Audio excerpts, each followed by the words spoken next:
This episode of the Nerd Corporation podcast may contain spoilers and explicit language. Listener discretion is advised. Hi, this is Barry Bostwick. Talk about nerds. I played a very famous nerd named Brad Majors in the Rocky Horror Picture Show, and you're listening to Nerd Corp, and it's a podcast. And please, keep listening. Welcome to the Nerd Corporation.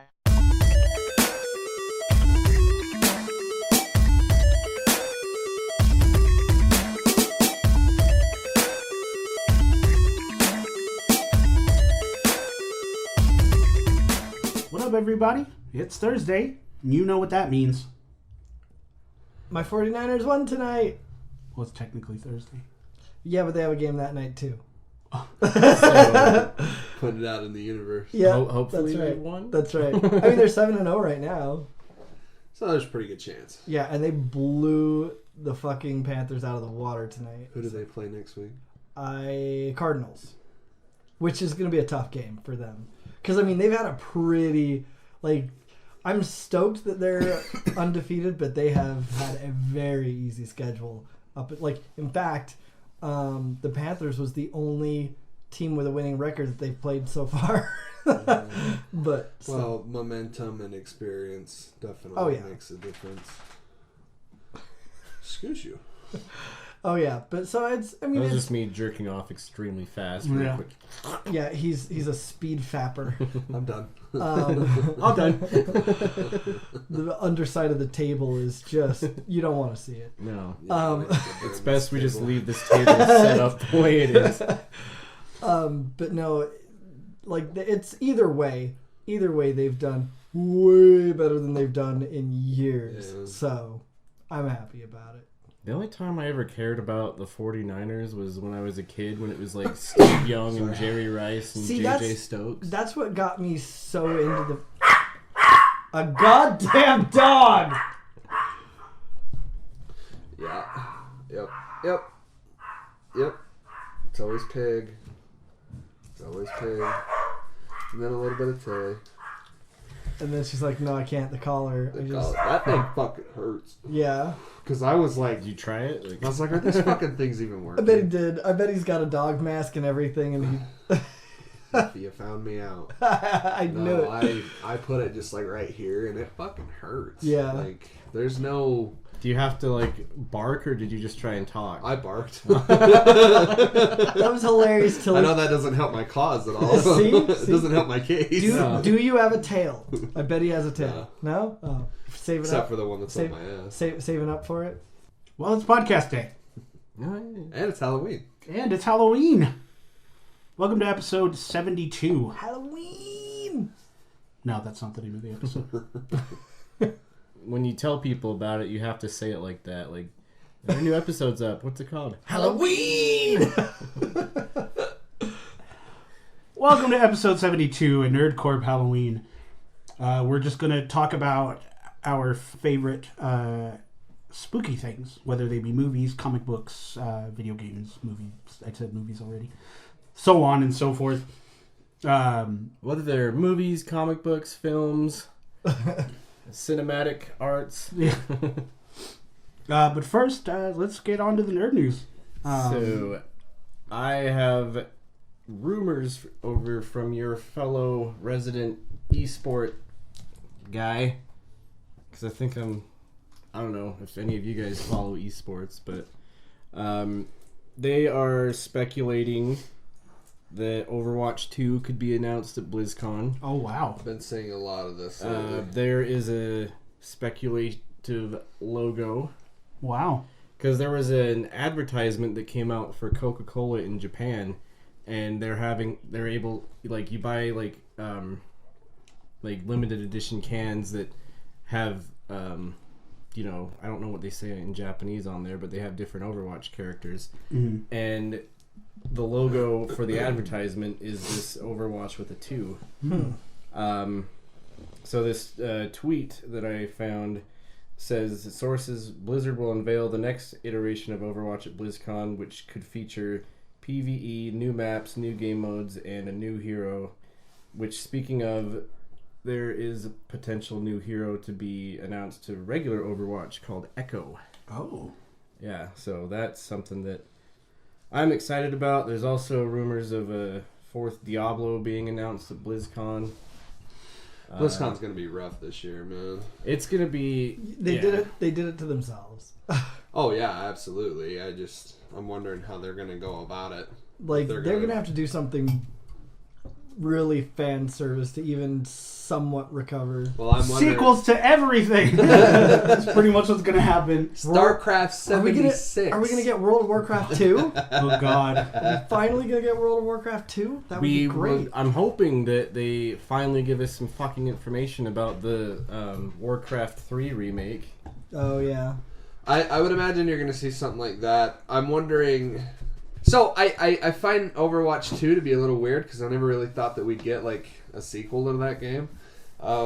You're saying that we're only going to get one new character with the game? Well, for Overwatch now. So you think that Overwatch 2 is going to be a whole new set of characters, like Tracer and Reinhardt and all them guys aren't going to be in there? I'm sure they'll be in there, but yeah. Or do you think they're going to be like legacy characters? They could be. This is just like every source that I'm seeing is like this is like don't like take this with a grain of salt. This is just a rumor completely in and of itself. It's not like nothing has been leaked or anything except for that like Coke advertisement in Japan. Yeah. Which is like, why do you have the 2 there? Like it's like when is BlizzCon? The 1st through the 3rd, I think. Okay.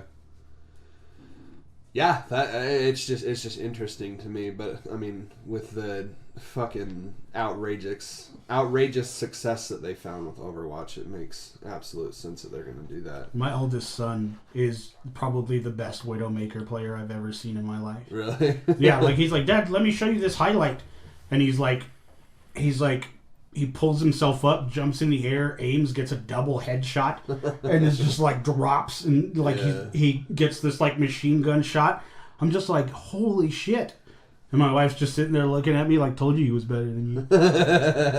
Speaking of esports, SNL just made a parody about the League of Legends Championship. Oh, it's really? Fucking hilarious. Like, dang. They got everything like exactly how it is because I've actually been watching a little bit of that because I've kind of been playing the game a lot lately, and it's insane to watch how these fucking people do everything. But they have like, okay, we're all talking about, and these guys did this, and we're gonna go down to our field reporter, and I guess it's Chance the Rapper, like guest starring or whatever, and he's like, I have no idea what's going on down here. Like, I thought League of Legends was like a basketball game with like a bunch of NBA legends. So I brought a basketball and people in the crowd were asking me what this is. And they're just ignoring him. They're like, all right, now tell us what you think about Cloud9's strategy. And he's like, I can't. He's like, I don't even know. And he's like, well, what do you think of this clip? And it shows like a huge team fight at the enemy's base. He's like, well, I mean, if you know what's going on in this clip, I think you need to get out of the house more.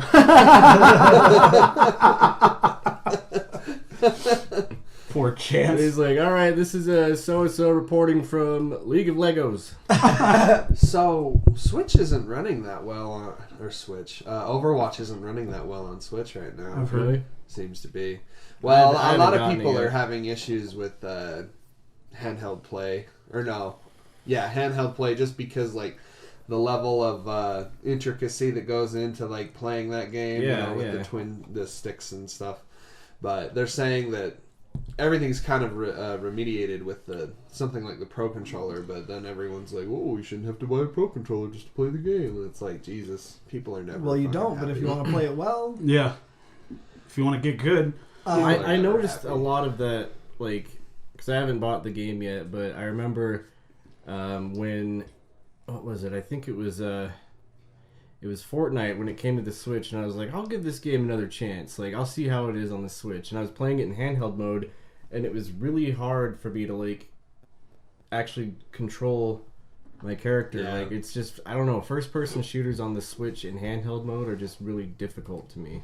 Well, it's those sticks. those sticks are too small and they're not offering the like that same level of comfort that you'd find on a DualShock or an Xbox. What are we doing here? I was slowly stealing a bite of the James. Yeah, I don't know. I mean, it's cool that the game runs on the Switch, but I don't see anybody. Not only that, but like the Switch lives and dies by its portability. So yeah, and Overwatch is a mainly an only online game, so it's like unless you're bogarting someone's Wi-Fi or going down to the Walgreens, like it's I don't know. Ports like those don't really make a whole lot of sense to me. And then my last thing about the whole esports scene is Riot Games, who makes League of Legends, is announcing like 4 different new games. Like they're gonna have a League of Legends type game that's different from the main game, but it's gonna be on consoles, and it's gonna be cross-play because people will have it on PC. Sorry. So it's gonna be cross-play, but it's not like you're not gonna be able to play this game with the actual League of Legends game. Gotcha. So. Yeah. I saw an article that was basically saying that Riot, smells blood in the water with Activision Blizzard and is, trying to get in there and knock them out. Well, they shouldn't, because Riot Games is 100% owned by Tencent, and Tencent is a Japanese it's a Chinese company. Oh yeah, so they're just in the same hot water that they are. Yeah, so they need to sit the fuck down. I mean, you can't blame them for trying. Oh yeah, I mean, go for it, for it. Try it, shoot your shot, pal. So we did also get not too long ago an update on Last of Us. God damn it, this is what I was going to talk about. Well, then go ahead. No, it's fine. Go ahead. Oh. It's Last of Us is... It's going to come out on my birthday! The 29th of May, 2020, it got delayed. Which should surprise nobody. The original Last of Us got delayed, and Uncharted 4 also got delayed. So, this is not a bad thing. No. Oh, yeah. Well, and he even said... Neil Druckmann. Yeah. Neil Druckmann even said, like, hey... I'm just gonna come out and say it. I know you don't want to hear it. Delaying the game. It's not where we want it to be, and it's not gonna be where we want it to be by the original release date. I respect that. Yeah, the only thing that I find weird about it is the timing, because a month ago we had this big gung ho blowout. Well, he even says that too. Yeah, but that's my only thing. Like whenever I hear about a delay, there's like a 5-second sting to it, and then after that, I'm like, whatever. Especially, not only that, like, this gives me room to breathe. Right, it does. Yeah. Gives us, 2-3 months to sink our teeth in that Final Fantasy, too. Not only that, but Doom as well. Like, there's some high-profile games coming out in that first part of 2020. Wait, when does that one come out? March 20th. March 20th? I don't think I ever even finished the first Doom. Oh, you should. Because that fucking soundtrack to Doom, I've said it before and I'll say it again. God damn, it is good. It is really good. But yeah, I never see delays as bad things. Yeah. I also am going to cash in my hashtag Cole was right, because I said that this game was going to come out in April or May. Yeah, you did. I fucking That's true. called it. That's true. You did. In other game news, Bethesda continues to shit the bed. His arms, for those of you that can't see, his arms are crossed and his head is and he's just down. sort of looking down, sad, and I ordered the therapist couch. It'll be here next week. Thanks, so man. we can deep dive into this. Yeah. but into this abuse be and trauma. forewarned, it's made by Bethesda. So it's so probably, you're only gonna get half of it. No, It's gonna like glitch into the wall. no, yeah, no, Yeah, like I'm it'll gonna break. sit on it and like my legs will like seep into the couch. And then like 6 The months leg will later, break they'll off. send you the other half of it. and they'll make you pay for it, and that still won't work. So Eddie, tell me about your trials and tribulations with the newest announcements for 76. Fallout First.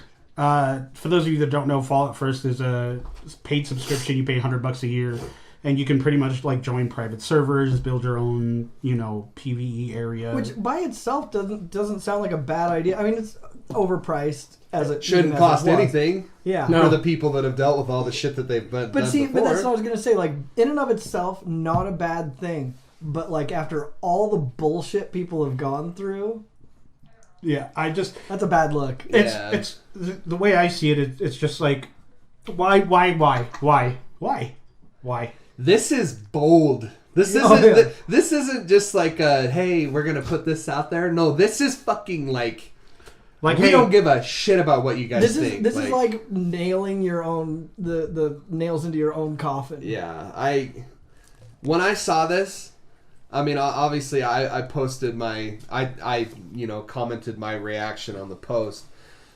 I legitimately laughed out loud. Like when I saw the Twitter post, introducing Fallout First, and I'm like, okay, what is this? A new game? Like at this point with Bethesda, I wouldn't put it past them, you know? And then I go into it and I'm like, $100 a year, $13 a month. What the fuck, Bethesda? Yeah, like what the fuck? Nothing.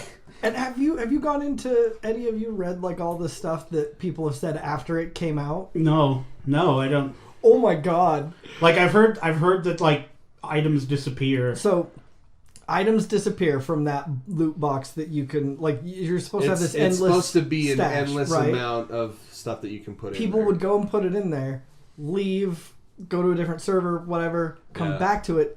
Gone. They'd go back to the server where they put the stuff in the box. Gone. Everything's fucking gone. Not only that, servers are not private. Anybody can just jump onto your server without your permission. On your friends list.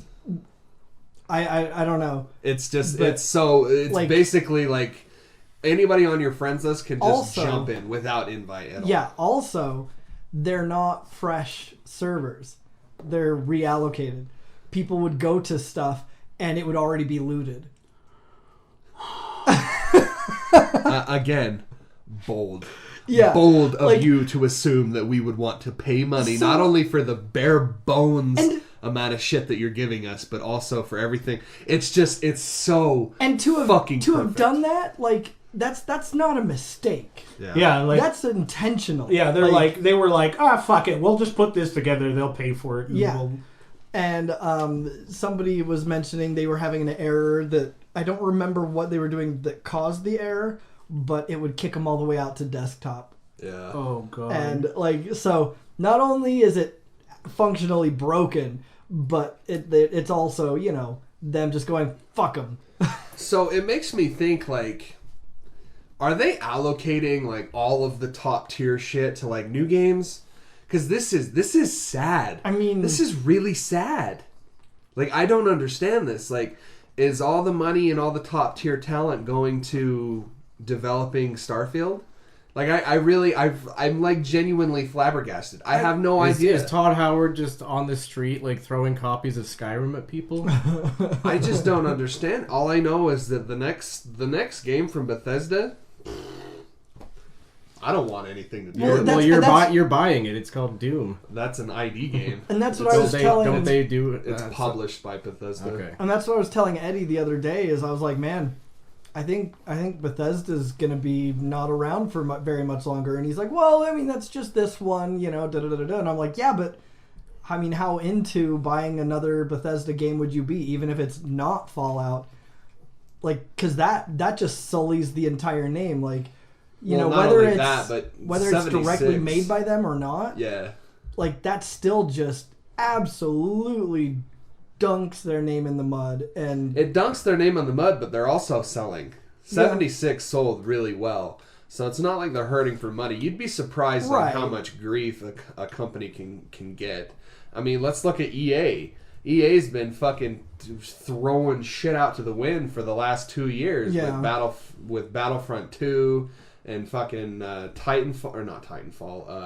Anthem.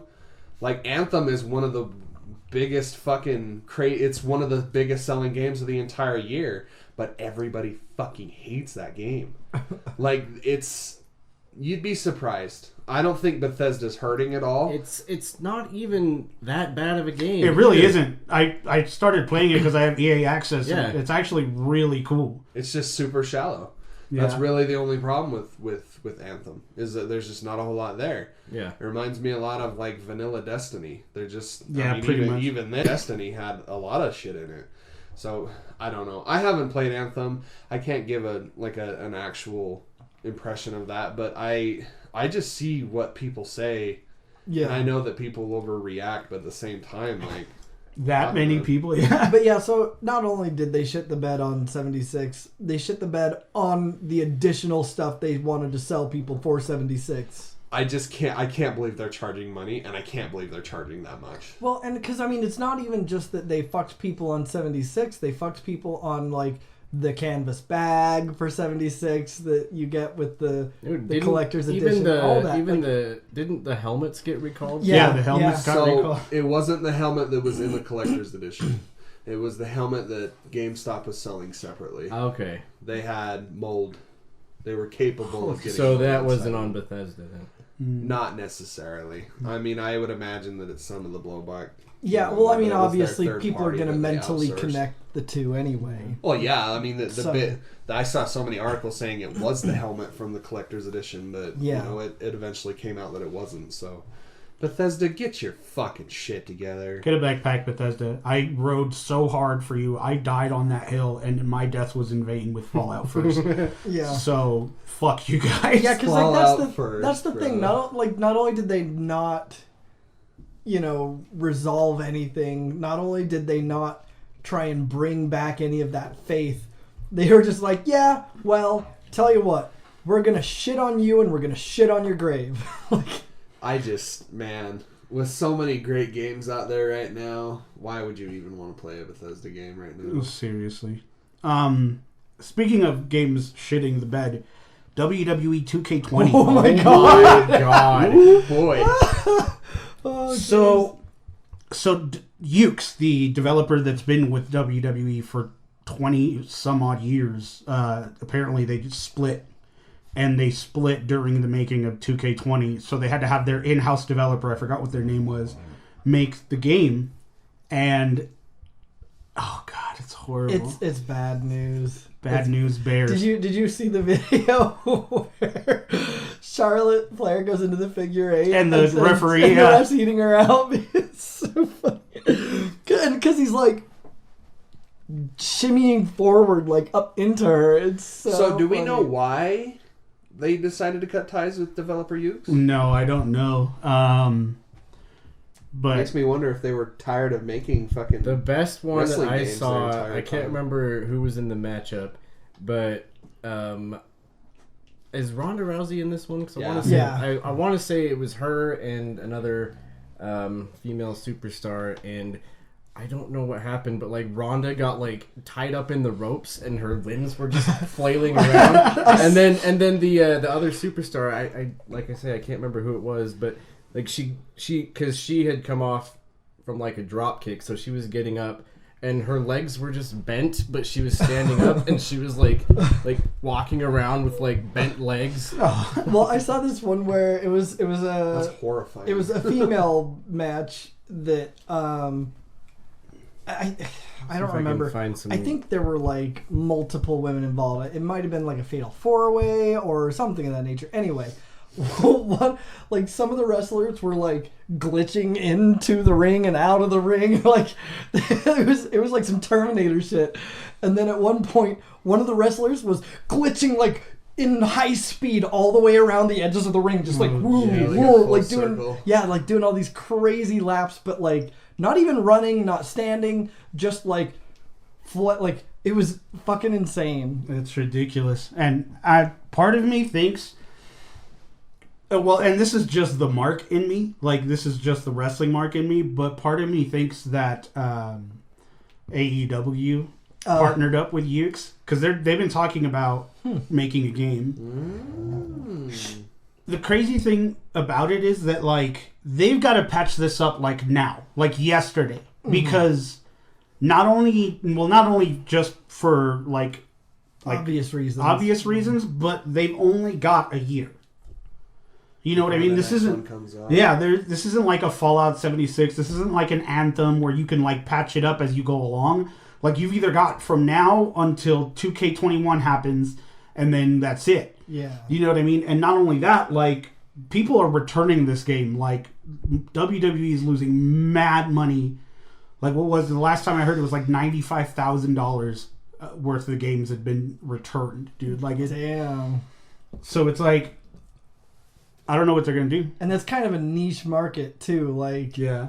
that amount of games being returned is startling, to say the least. And that's why I think, like, companies like EA or whatever, where people are like, oh, EA isn't going to be anymore. But you forget that EA has, like, all these sports games. They have, like, NHL and FIFA and Madden, which is, like, you know, every casual that are dude. some of the absolute best-selling games of every Which single blows year. my mind. Well, it's because it's just a bunch of casual It's bros. the casual fan base Yeah. that don't really understand that. I mean, like, And- Madden and 2020 people- is the same fucking game as And Madden people that 20 show up on or Madden cribs, 19. MTV cribs. Yeah. I've got a Do they still do little that? blurb here that says, in May, this is talking about Ukes. In May, the studio revealed in an interview with Video Games Chronicle that it was developing a new unlicensed wrestling video game, acknowledging that the deteriorating relationship with 2K Sports was part of the decision to do so. Ooh. Damn. So it is going to be probably... Yeah.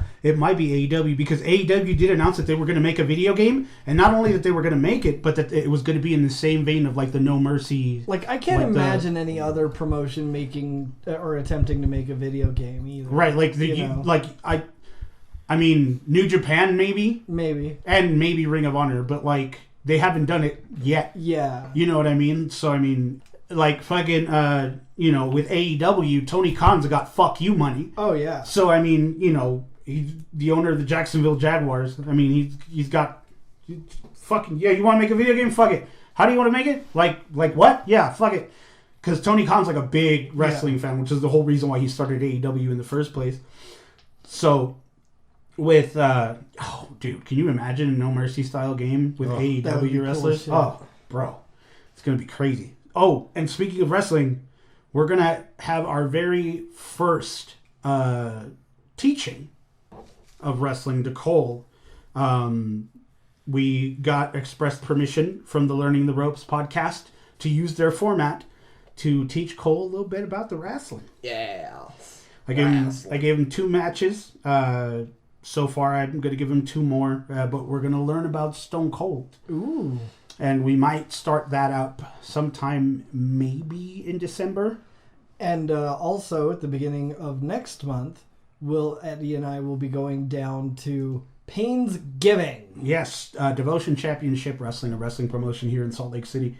They are going to let us hang out with them, and we're going to talk to Manny Lemons, right? That is We're right. going to talk to Manny Lemons. We're going to do a video interview with him, and we'll post it onto the page for everybody to enjoy. So, you know, with it being Halloween today, we wanted to talk about our favorite spoopy things. So let's go with video games. So Or not. Sorry, Tilly. So we could go in a rotation. Mm-hmm. So like you could start with your first, second. You know what I mean? If that's how you want to do it. Yeah, I'm going to say Because like in my list is in no order at all, except for my last one that I'm going to put. I don't have an order. I'm just going to pick things that I have like. a first order. stop it. That one hurt you, didn't it? No. Come here. Not you. So who wants to go first? I'll No, go first. Get your Okay. big head out of here. So one of my favorite scary games. It was actually one of the first games I played on PC, which was Fear. Fear is fucking cool. It needs to make a comeback. It really That's does. the when I got my PlayStation 3 for my birthday, like the year after it came out. That was one of the first games that I got with it. So I was like, I have to have a game to play with the console, Mom. Like, you know. And I think that was one of them, like, because I got the console used, and I remember Fear, Which console is this? I'm sorry. the PS3, PS3. and Fear was one of the ones I got, and yeah, It's on PlayStation now too. is it? Mm-hmm. It's one of the PS3 games. But yeah, no, I remember like I mean, and we've played, and Resident Evil, of course, gets an honorable mention for me. Of course. Spooky. Yeah. Need to oil that door. It's the ghost. Playing Resident Evil, like, I didn't know that there were any other scary games aside from, like, Resident Evil or Silent Hill. You know what I mean? Like, Yeah. And then, so I'm like, I get this old laptop from somebody, and I was like, I wonder if it plays games. And so I downloaded Fear. And I remember being like, wow, this is not like any of the other, like, scary games. Like, this one's actually really, like... Fun to play. Yeah.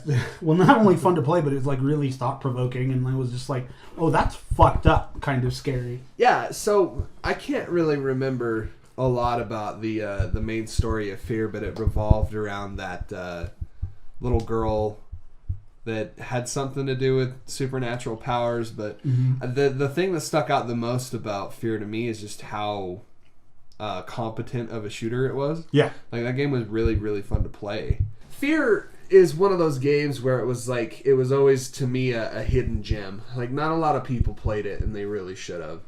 And I would love a reboot or something. I feel like the horror genre kind of really needs that shot in the arm. Like, in terms of, like, first-person horror shooters. It needs something. Well, because, like, right now, all we really have in terms of horror first-person shooters is, like, Outlast and that Blair Witch game. And that's really it. Like, I would love to have a competent first-person horror shooter. That'd be really cool. And I think Fear would do it. Well, Resident Evil 7 kind of did that. Because, like, Blair Witch and Outlast aren't really shooters, per se. Well, I mean, they're just in the first person. Yeah. That's what I meant. But yeah, I mean, obviously, I totally forgot about Resident Evil 7. But yeah, we need more of that. Mm-hmm. Just give me more of that, for sure. I just don't really know if I want it to be Resident Evil, though. That's my thing. It's like Resident Evil 7 is fucking great, but I really, really love the third-person aspect of Resident Evil. Is that one game that's coming out that we saw at E3? Is that a shooter? The Ghosts of Tokyo or whatever? Oh, Ghostwire Tokyo? Yeah. There's no gameplay on it yet. So we don't even know. And that's a Bethesda game. Oh, God. So, but it is Tango Gameworks, the people that have... I'm just going to buy it solely based on the woman that introduced that game to it. She left. She didn't leave here. Yeah. she's leave always the brain. Here. She's always here. Yeah. You know what I'm saying? She's always in my heart. Yeah, Ghostwire Tokyo has... I can't believe I'm fucking blanking on his name, but it's the guy who made the... Shinji Mikami. Yeah. He, is basically like one of the fathers of Resident Evil. So yeah, everything that he ever makes is definitely something to look out for. It's just, Bethesda. But...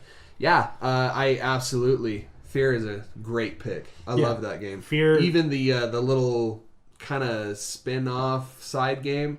Was it called, like, The Lost Files or something like that? Fear Files, I think, yeah. Yeah. And then Fear 2. Fear 2 was fucking awesome. Fear 3. Fear 3 was a little weird, but it was still really good. Fear 3 was a great way to, like, tie all that stuff in, though. Like, I honestly, like, I did not have any problem with either of those games.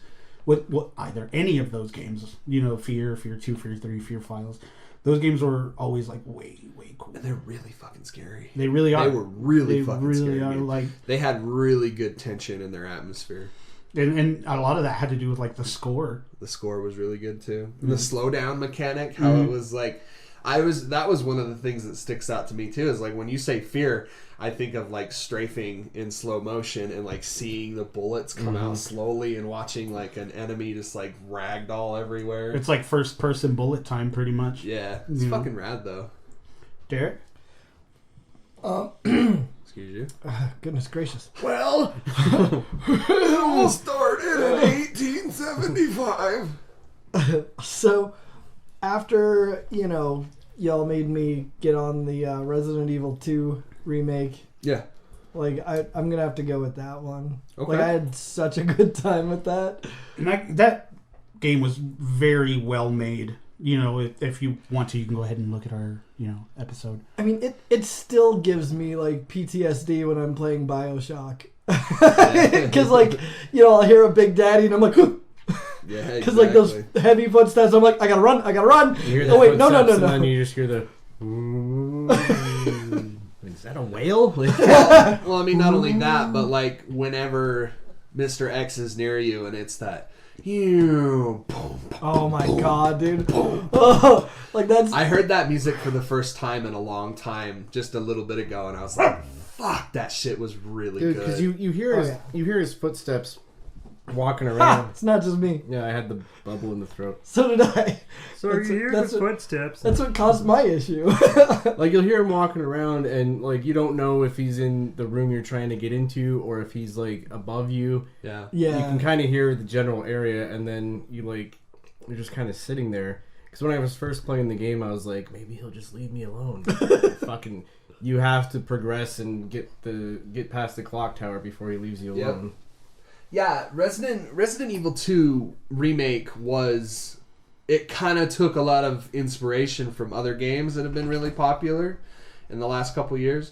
Like, obviously, they took that chase mechanic from something like Outlast, where they mastered that that feeling of being chased and like, oh fuck, look behind me. Oh, like right. even with giving it a look back button in Outlast, where it's like you can quickly glance back and see if something's still chasing. Oh fuck, it's still chasing. You know what I mean? Like, and there's nothing like that in Remake 2, but like you can still flip the camera around and still see.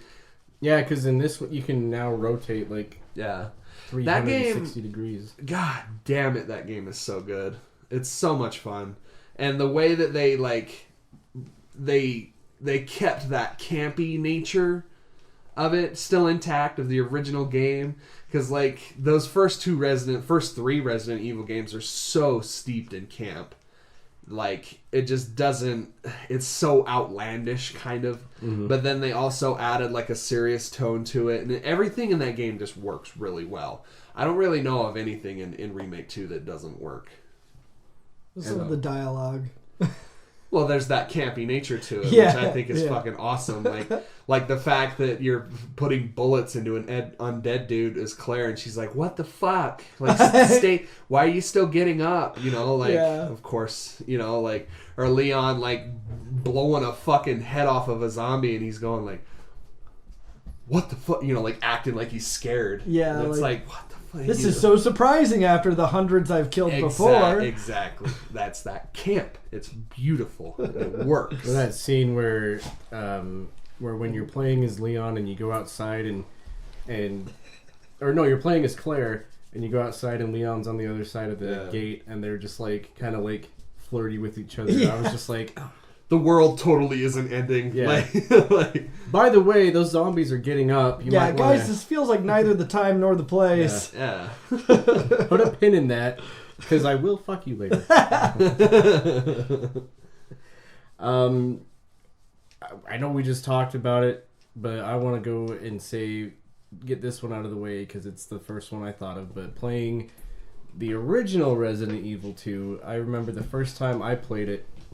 It was back on our the first computer that my family ever got. It was like a toaster, and like it just was the basic of the basic. We could get on the internet with it, and you had the 3D pinball game when you couldn't get on the internet. Remember that shit? Space pinball. Oh yeah. But I bought Resident Evil 2, I think from Fun Unlimited, and like the box was just beat to shit, and it was just like the box, and then the CD case was just in the box, and it was like, this is $5, take it. I'm like, all right.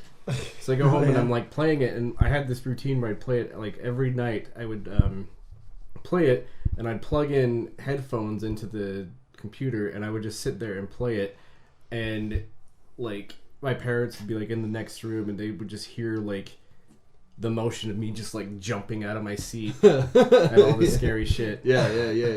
And then I remember playing it again I never played it on PlayStation like originally, but I did it at some point. But then the next time I got it was on Nintendo 64, and it was not a great port.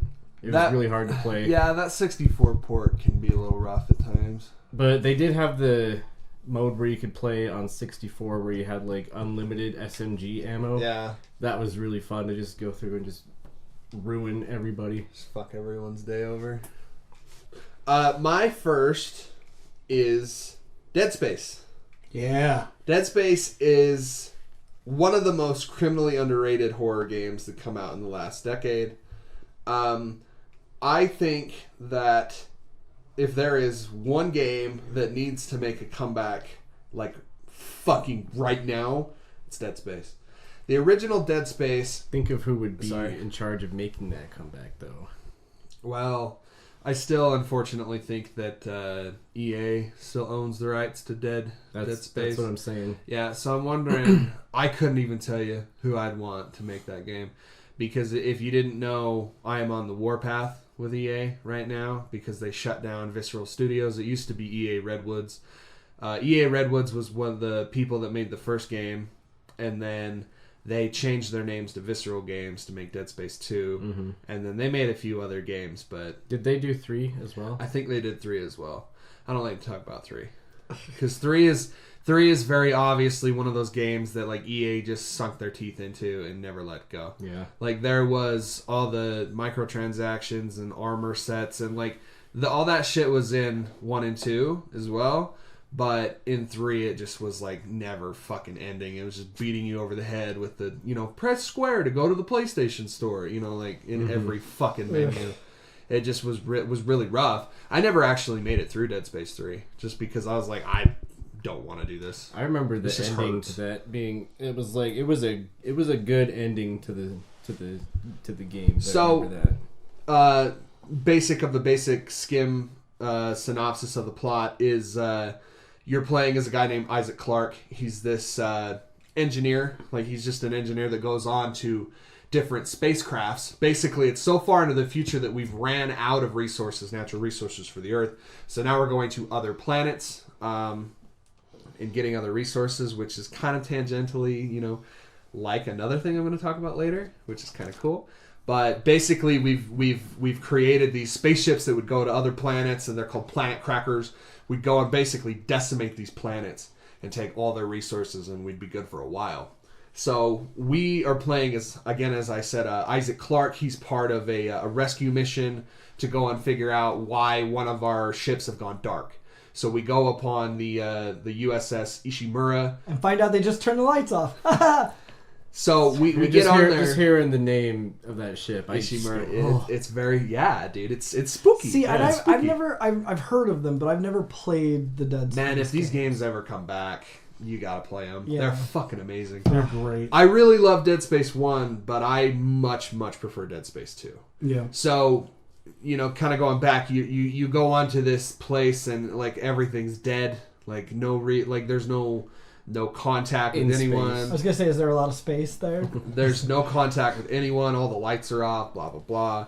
And you eventually find out the lights are off. There's these really grotesque monsters that really resemble people, but they're called necromorphs, and they're insanely fucking scary. Like, I still really haven't found any monsters that are original that are scarier than necromorphs in video games. Like, it's because they're monsters, but they have like human heads. Like, that's the scariest part about it. Especially in that beginning part of 2, when Isaac is in that like weird space asylum, and the guy, you see him like turn into a necromorph right in front of you, and his head it shoots out of his where it's supposed to be, out of his shoulders, and just these arms come out the back, and they've got blades. Bro, this game is fucked. Like, whoever thought of this game is really fucked up.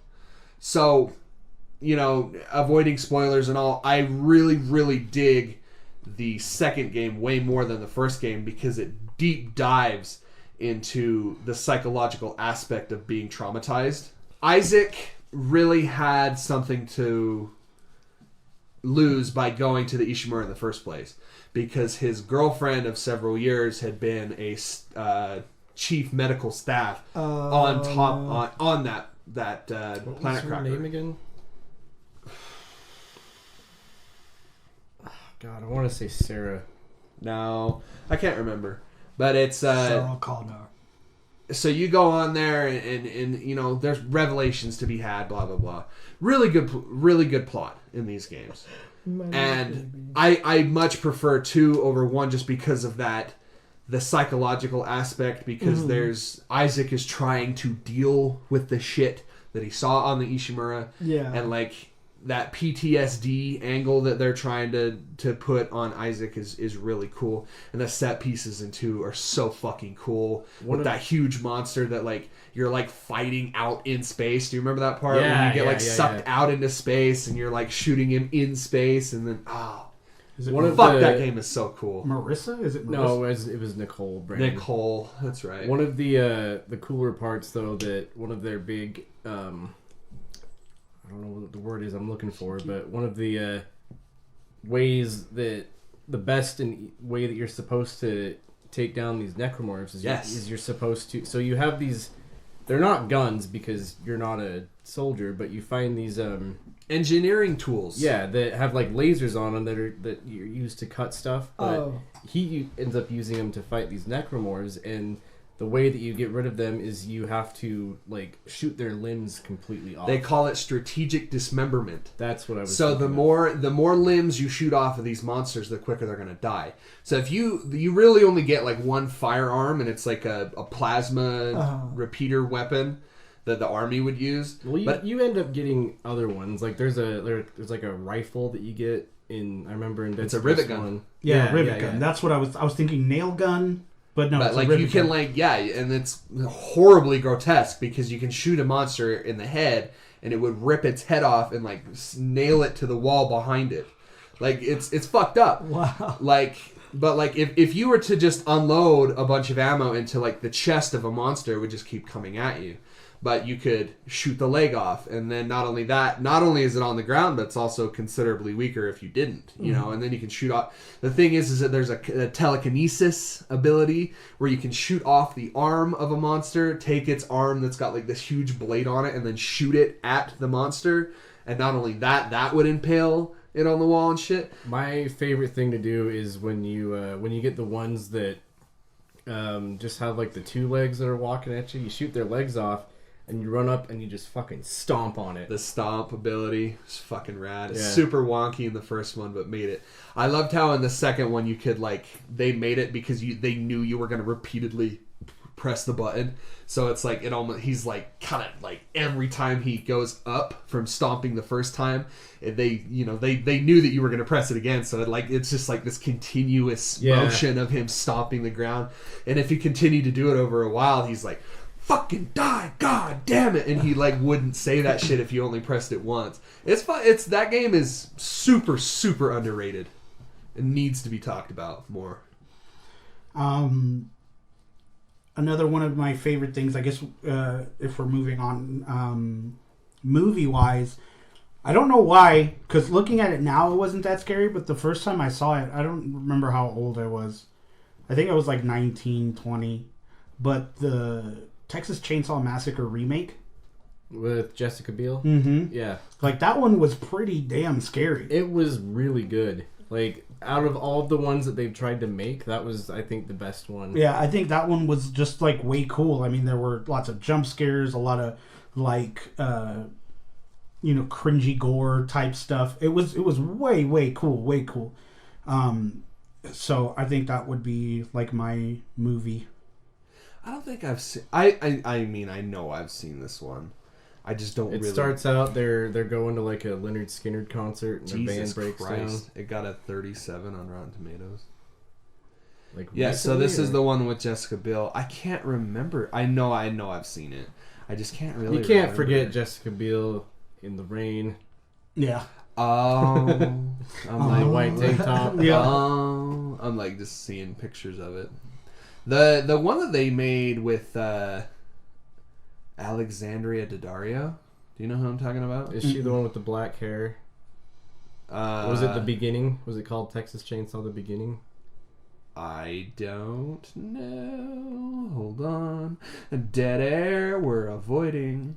It came out in When we were waiting for you to show up, I was on the couch and I was like, okay, Piggy, come here. And she jumped on me and jumped all the way up. I was like, oh. It was the 3D one.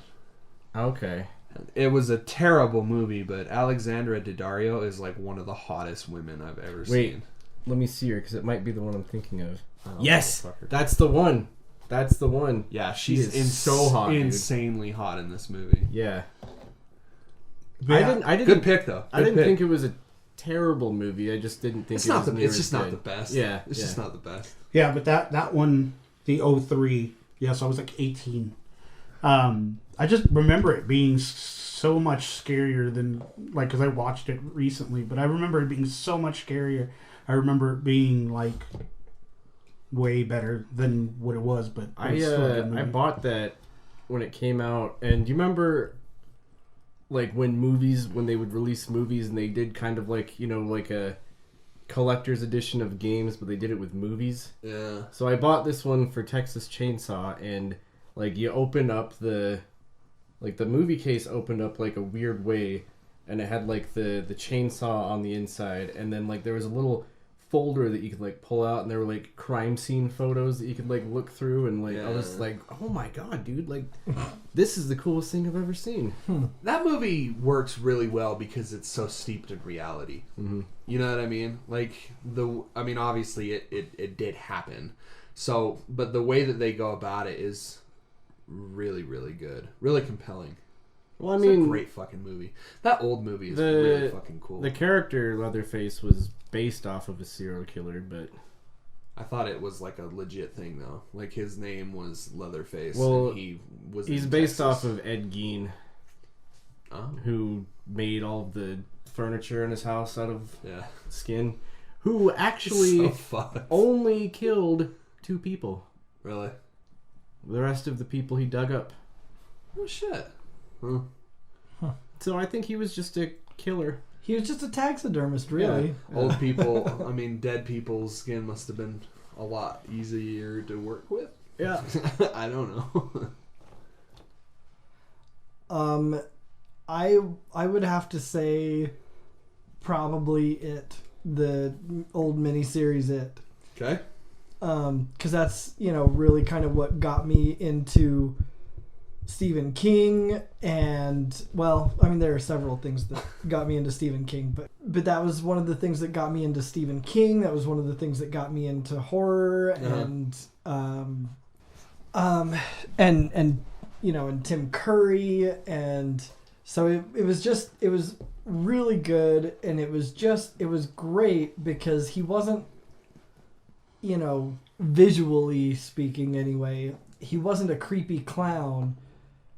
He was perfect at just being like, he looked like a normal clown you would see, and then all of a sudden he's got fangs and he's eating you. Like it was so well done, and you know that's the thing that I feel like is kind of missing from the new It. I mean, the new It, like, why would anybody be okay being around him? Because he's not, like, you know, he's not just a clown. There's obviously something very, very wrong on first sight, you know? But, I mean, it's still really good. But, anyway, that's probably my... And I realize that's, you know, like a several-part thing, but I'm using it as my movie. Yeah. My idea when I came up with this idea is just, like, individual pieces of media. Yeah. So it doesn't matter what it is. It could be a fucking 100 issue novel novelization of something. I don't give a fuck. I really don't care. I just wanted to touch upon our favorite pieces of horror media. Yeah. All right. Whether it be video game, comic book, movie, whatever. So my second one, I should say, is probably... It's not necessarily a horror movie. It's definitely a B movie, and I have a huge boner for like B horror movies. Oh, you know, yeah, just of course. Like slasher flicks? Well, this one's called Dead Alive. Oh, okay. I don't know if any of you guys I've heard have of seen it. this, but I've heard of it. it's a zombie movie that was directed by Peter Jackson. Oh, wow. So you already know it's good. Yeah. As soon as I watched it, I bought it from Amazon. Like as soon as because my friend Zach let me borrow it, and I watched it, bought it from Amazon like as soon as it got over because I was like, this is the greatest thing I've ever seen. Basically, it takes place in New Zealand, I think, and this guy lives with his mother in this mansion. He's caring for her because she's like super old, and she's like just the worst fucking person ever. Like, she's terrible. And one day he's like, all right, well, let's go to the zoo. You know, they have a new exhibit. So they go to the zoo, and I can't remember if he leaves her unattended or if he gets her too close, but she gets close to this. It's called the Sumatran rat monkey. and it bites her. And so, like, they get the fuck out of there, and, like, she starts turning, like, over the course of, like, a week or whatever. And people, like, that are coming, like, there's people coming over that she's, like, infecting because she's turning. And at one point, he just has, and he's trying to contain everything, so he just keeps all of these fucking zombies, like, in his house. Oh, shit. He's got them, like, in a room, like, in his basement, and he, like, feeds them and everything, you know, because he doesn't know what to do with them. And there's this, my favorite entire scene in the whole movie is the priest comes over to, like, look at her, and he doesn't know what's going on. So he's walking back to his church or whatever through this graveyard, and all these zombies start coming up, and he's taking care of them, like, he's, like, killing them and doing whatever he needs to do. And then he jumps up onto a gravestone and just looks at him and just goes, "I kick ass for the Lord." And then one of the zombies actually gets him, and then he ends up in the house. Like, they're just all around this, like, dinner table. Yeah. And, like, it's just ridiculous because the priest is sitting there and he's, like, a zombie, but he's, like, putting the moves on his mom, right? Like, he's, like, looking at her like, And so while the main character's gone, they end up, like, getting it on, and they make a fucking zombie baby. What Wow. the fuck? And then at the very end of the movie, like, she turns into this giant fucking, like the rat that bit her, she just turns into it. And he's like, and there's all these zombies, like, in his house, and he's comically, like, slipping on all of their blood and stuff like that. And at one point, he goes outside, he brings in, like, a lawnmower and, like, puts it up and turns it on, and he's just, like, mowing these zombies down. Like, it's the greatest movie I've ever seen. I was looking at some images that look like a pretty fucking wild movie. Yeah. That's hilarious. It is. It's so good. My next pick is the original remake for Resident Evil. I know we've touched upon Resident Evil briefly, but the remake of the very first game that came out on GameCube in 2001, 2001 or 2002, is still the scariest game I've ever played. I really, really love that game. Its atmosphere works so well in creating such a tension-filled experience. I still remember that I almost shit my pants when the dog came crashing through the window. Oh, dude. Whenever the dogs or the crows came crashing through windows, Yeah. like, I just remember, like, having the tensest moments, just because, like, it really is just out of nowhere. Yeah. Watertight. Like a dolphin's blowhole.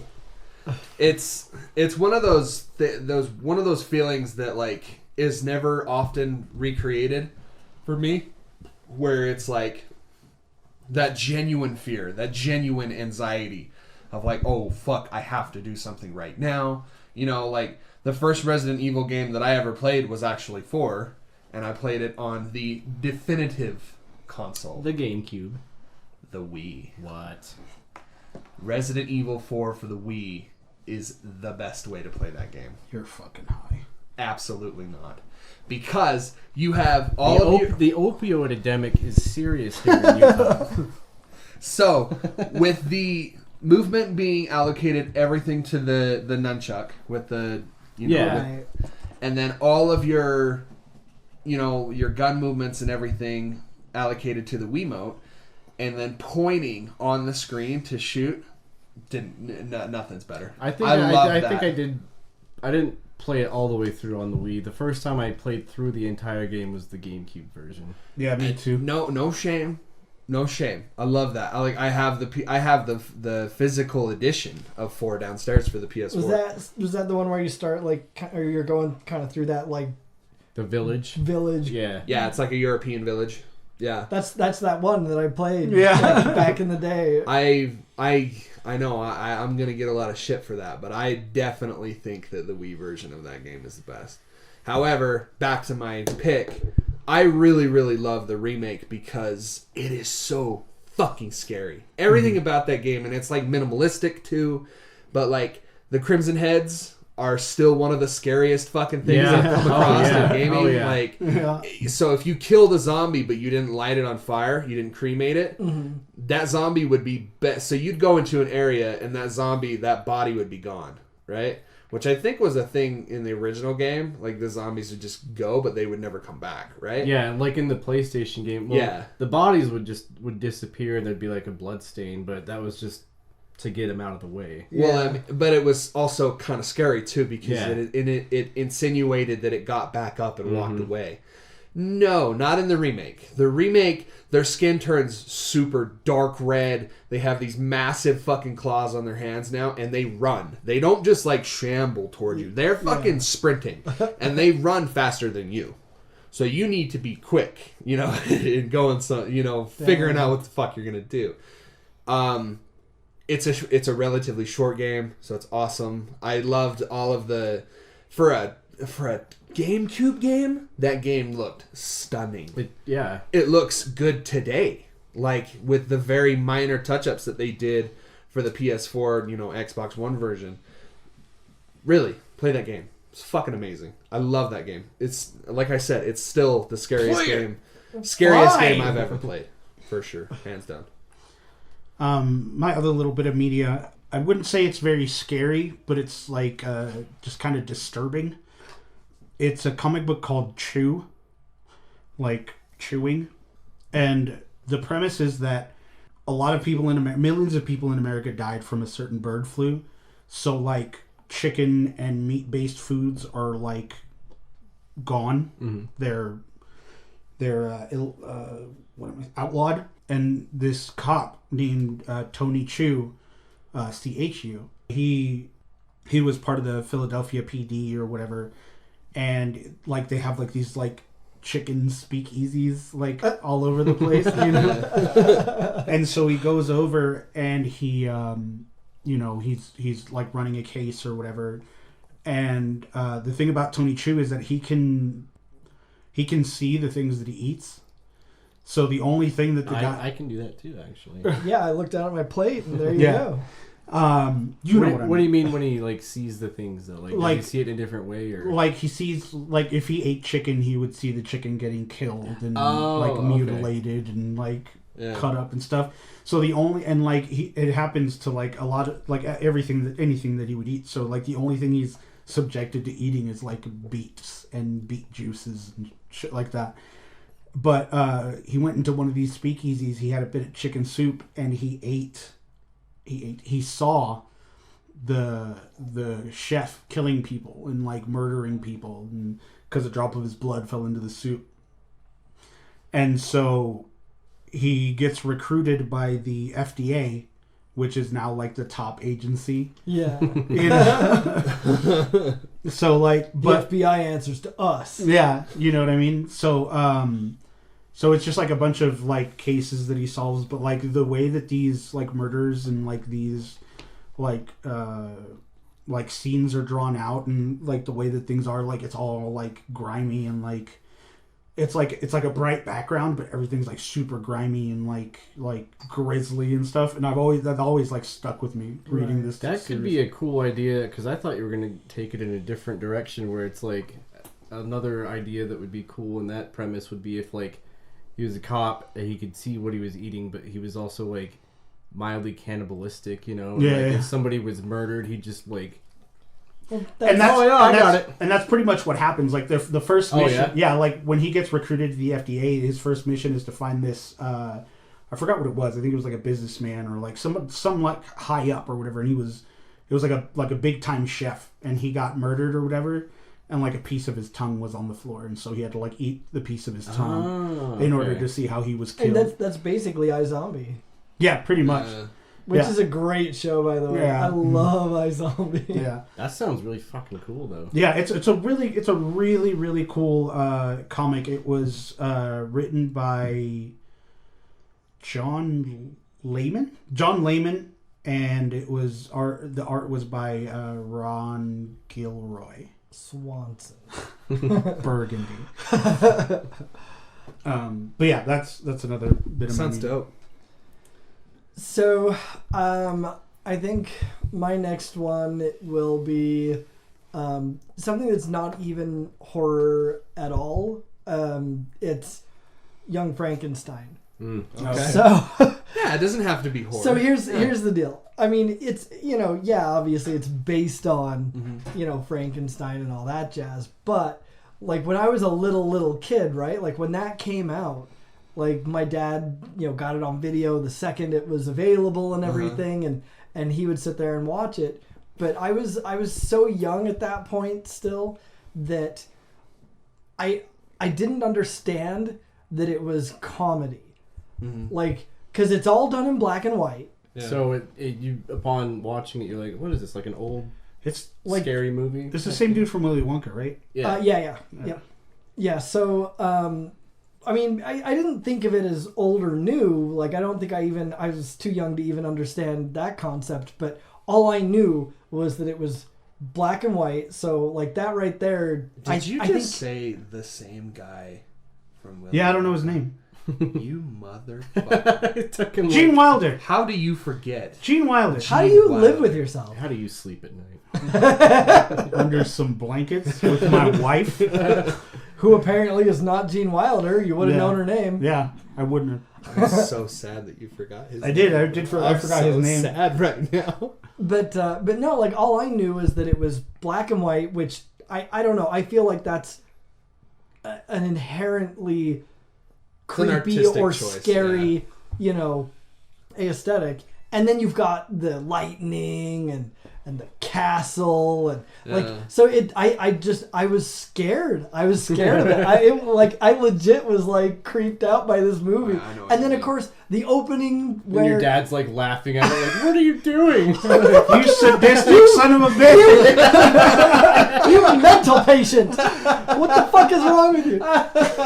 No, but You belong in an insane asylum. And that opening, or not the opening, but like a little bit into it when, he's trying to pry the book from his dead relative's hands in the coffin. Mm-hmm. Yeah. And he keeps pulling.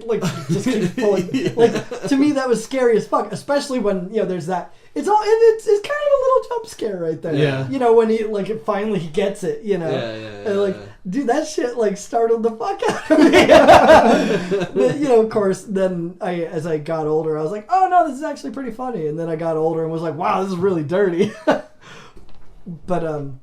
But yeah, then like I say, as I got older, I realized how dirty it is, and it was even funnier. Yeah. But yeah, that's the genius of Gene Wilder, or not Gene Wilder, damn it, of Mel Brooks, is that he can be so fucking dirty, and unless you're at the intellectual level to understand that, the maturity level to understand it, it goes right the fuck over your head. Yeah. Like in you have in no Robin Hood idea. Men in Tights, like when I would first see that movie, when they get they get stopped by Mel Brooks, and he's the circumcision guy. He's like, Bayless? And they're like, no, we're straight.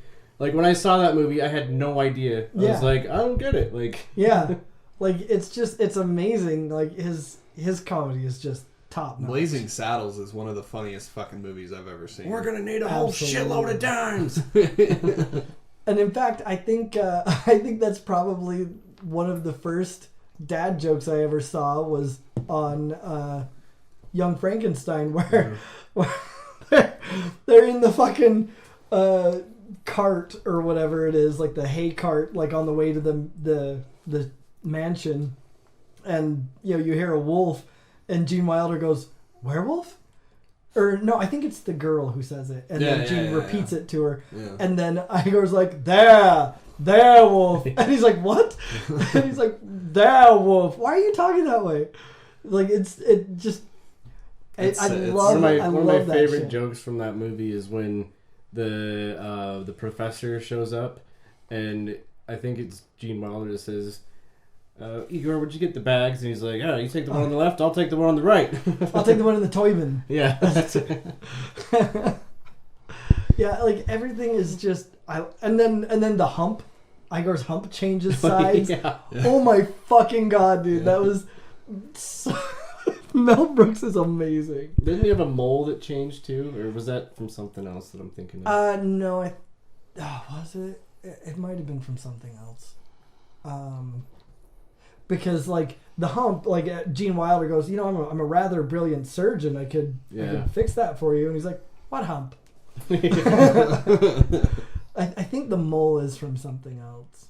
But it was from Men in Tights because King right, Richard. yes, Yeah, that's right. Where'd you get this brain? I don't know, someone Abby Normal. Abby, someone. Yeah. My other pick here. I'm gonna kind of because one of them's really short, like a really small tidbit, but the main one I have is I bought this game on Steam like a year ago when it was in early access, and now it's officially out. Hunt Showdown. Oh yeah, I know. Oh my god, that game it's super fun. Like you basically it's you and somebody else that's on your team, and you're bounty hunters in like these old western like derelict towns that have zombies everywhere, and like they do. You and your teammate are doing like getting a contract. You have to find these clues to tell you where these monsters are, like these boss monsters. Gotcha. But somewhere else in the map, 2 other people are doing the same thing, and if you come across each other, like you have to like try and kill each other. Yeah. At the same time, you're trying to kill all these monsters. Like you're both going for the same thing, and like the way that they utilize voice chat in the game is you have it, and it's like if you don't talk to your teammate, then like it's futile, you know. Yeah. But you talk, and the further away they get, the softer your voice will be to them. So it's like you're right next to each other. They have these awesome mechanics where if you like startle a flock of crows that are picking at a body, like it'll alert zombies and they'll come after you. So basically you go in, you find these clues, you kill a monster, like a boss monster, then you have to wait for it to get the bounty, and you grab the bounty, then you have to escape, but while you're escaping, like the other people can they can see you on the map, as soon as you have the bounty, and they have like a leveling system and everything. Like, can you see them at that point? No. Okay. Like once you have it, then you can. Well, so I think once you have the bounty, you can, because you have this vision that you can use to like locate clues, and I think once you have it, you can see them if they're near. Oh, okay. But yeah, that game is just a fucking blast. And then my other small part was when I was on it was on Funimation when you were telling us about the Ito collection, and there was really only the one that stood out to me. It was that the name, the model. Yeah, is it just called The Model? I think so. I can't remember the name. That was one of the most terrifying things I've ever seen. Taunting. It's really, really fucking scary. Yeah. And the thing is that's it. Like there's a little aside, I think at the end of Shiver, probably.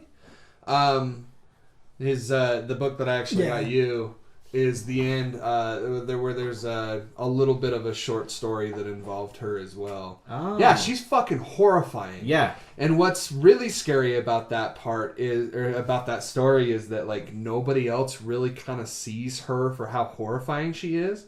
She's always kind of seen as like this, like, oh, she's just got a really unique beauty to her. And it's like, but then she fucking smiles and she's got like 15 rows of teeth. When they're driving in the van out to the location, and he like looks in the rearview mirror and she's just smiling, and I was just like, holy shit, dude. Yeah, that shit's really fucked up. Yeah.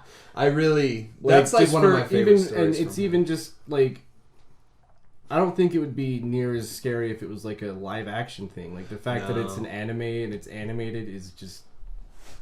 That's like really the only story from the Ito collection that they did really well. Yeah. With that and the Puppet House. I really like the Puppet House episode. But that actually segues very nicely into my next thing. Which is fuck you, Nick. It's my newest pick, like the newest to me, like in terms of like when I decided to start reading it. But it is the work of Junji Ito. Junji Ito is a horror mangaka, and he writes all sorts of really fucking scary shit in manga form. And his way about going about telling the stories that he tells is that he never really explains anything. There's a very Lovecraftian feel to the way that he tells his stories. Like, it's kind of something that's just happening, and nobody really knows what's going on, and he doesn't really go into... that's my favorite thing about him, is he just never really explains. Mm-hmm. Like, my favorite story by him is his magnum opus, which is called Uzumaki. And it's basically a town that is haunted by the idea of a swirl, a circular pattern. And that's pretty much it. To say anything else, it would kind of ruin it. But basically, everyone starts going crazy and starts seeing these swirl patterns everywhere. To the point where I'll ruin basically the first part of it, but... the first guy that starts getting like really into it starts collecting everything with that pattern on it. Seashells. Toilets. He starts making pottery. He goes to the town potter and has him make all sorts of spherical ceramics and everything.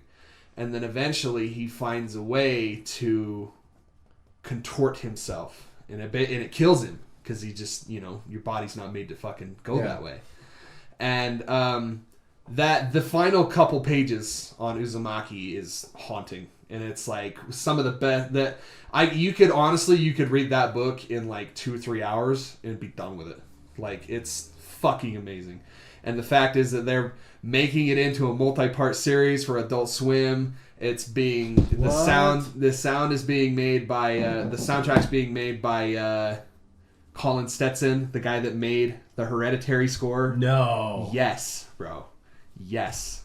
I'm so fucking excited. He's more known for his short stories. Obviously, he's got 1, 2, 3, 4, 5, and then there's a 6th one.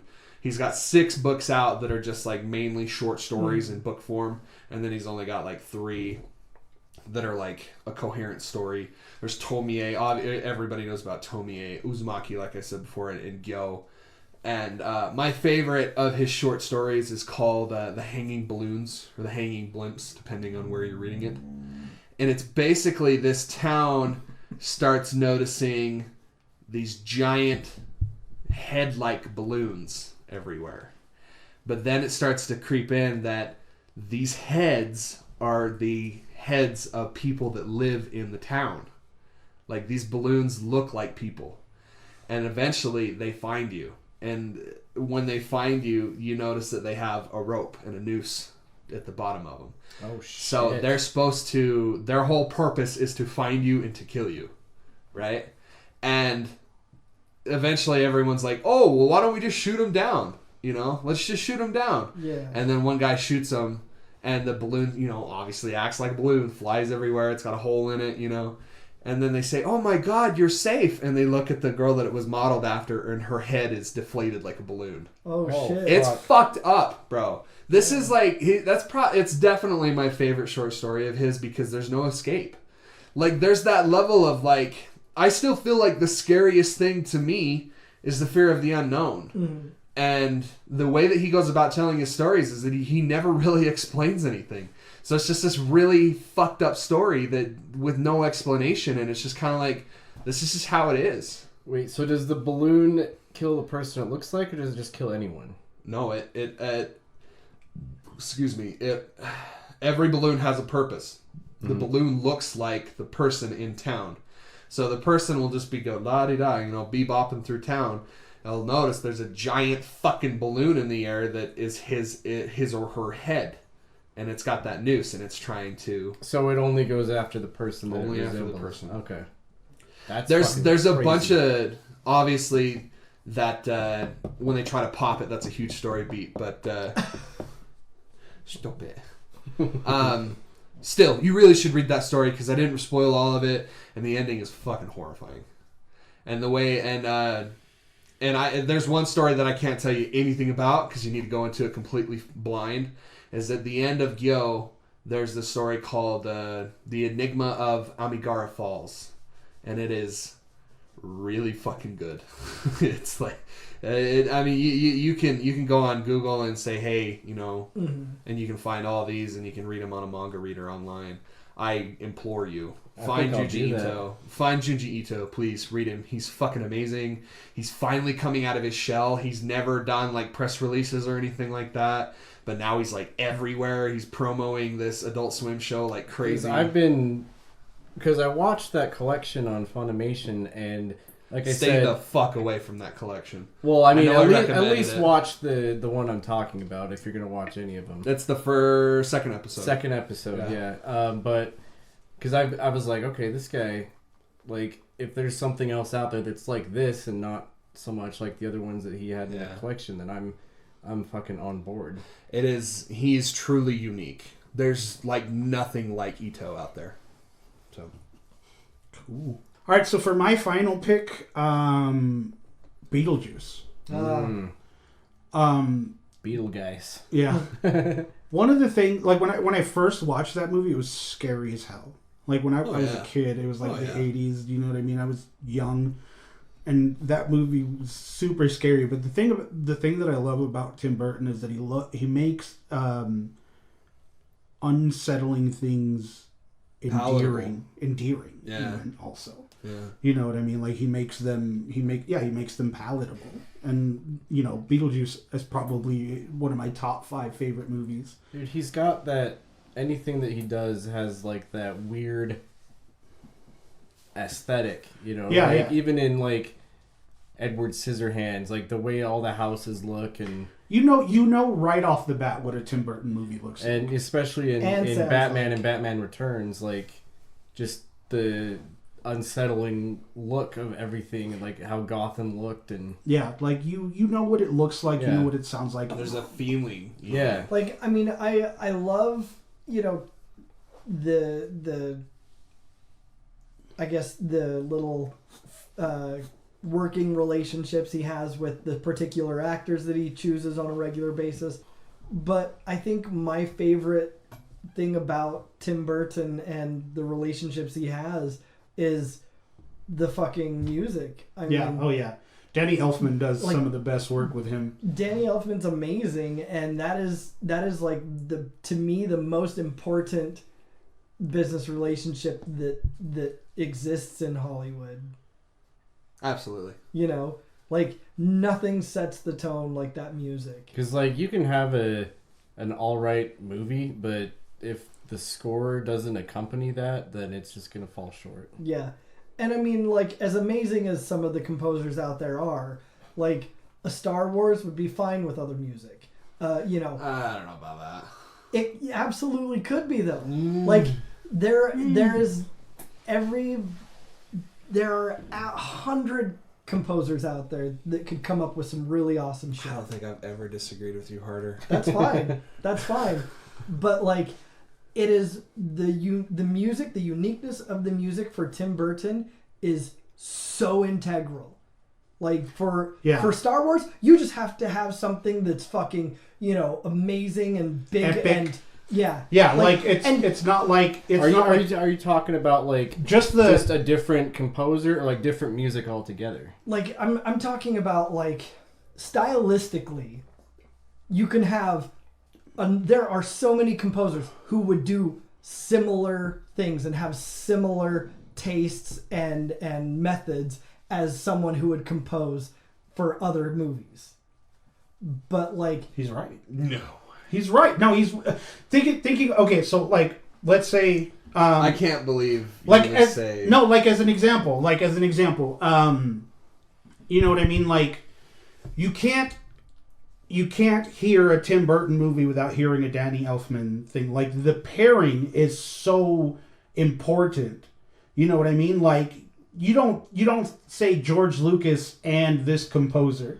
You don't say, you know what I mean? I could see that, but I can't say Star Wars without thinking John Williams. Well, I mean, yeah, but like, but at the there same can time, there can be any other type of, like, I'm not saying that, we're not saying that it would be as good as it would be, but that it can be replicated. Yeah, like, for example, look at the movies. Yeah, I mean, So, like, the could, music but... that Tim Burton has in his movies, you couldn't get from anyone else. Like, exactly. Look at the movies themselves. Take a Tim Burton movie. If you're speaking and like then take any strictly other... director-composer relationships, and yeah, I guess. Yeah, it's just when the way that you went about it in the first place is Star Wars without John Williams, which I don't think even fucking exists, in my opinion. Well, I really don't. I'm just saying, like, the way John Williams composes is not that dissimilar to the way the vast majority of Hollywood composers compose. It's just not. It's pretty cookie cutter shit. It's epic, and he's great, but other people could come up with stuff nearly as or just as, like, in the same vein as that. Same thing with, like, Tim Burton himself.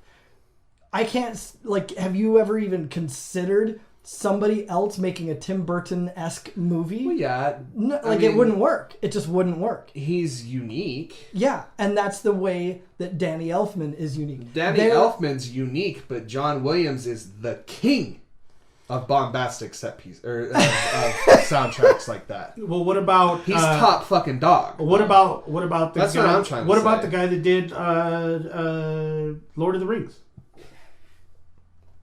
Who was that? I don't remember. But I mean, like, you know what I mean? Like that guy could have made Star Wars music. Yeah, easily, no fucking. I mean, problem. obviously we're gonna have to disagree. Howard Shore. Agree to yeah. disagree. So I mean, like, a Howard Shore could make a John Williams, and a John Williams could make a Howard Shore. Like, easily. I mean, the Lord of the Rings one doesn't set with me because I don't remember a single piece of music from Lord of the Rings. Really? You would? Are you serious? I really don't. But again, I'm not. You're shooting blanks. For me. Even the score from Harry Potter. Yeah. Who was that? I don't know. Yeah, but I mean, like, you know what I'm saying? Like, you know, Howard Shore could make a Harry Potter. Williams could make a Harry Potter. You know what I mean? Like, most, vice versa. A lot of them are... Nobody can make a Danny Elfman with a Tim Burton. I can totally agree. I was agreeing beforehand. Well, that's what he was saying.